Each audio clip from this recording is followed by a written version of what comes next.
دنیا کی زندگی ساری کی ساری آزمائش، آپ کو جو بھی نعمت ملتی ہے آپ کے اختیار پر چھوڑ دیا گیا ہے کہ آپ اس نعمت کو مثبت طریقے سے پازیٹیولی استعمال کریں یا اس کو مس یوز کریں۔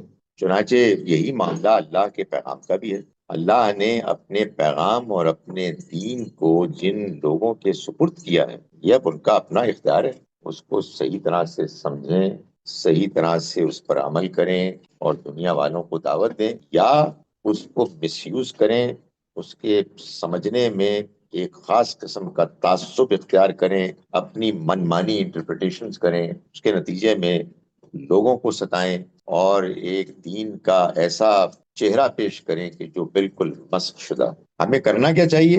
ہمیں جو بات صحیح سمجھ میں آتی ہے اس کے مطابق زندگی گزارنی چاہیے، یعنی ہم دین کو سمجھیں، اللہ کے کلام کو سمجھیں اور سمجھتے چلے جائیں۔ جو بات سمجھ میں آئی ہے اس پر عمل کرنے کی کوشش کریں۔ جو ہمارا دائرہ اختیار ہے، جن کو آپ انفلوئنس کر سکتے ہیں، ان کو یہی پیغام پہنچائیں۔ ہر آدمی اپنے اپنے حالات کے لحاظ سے اللہ کے ہاں جواب دے۔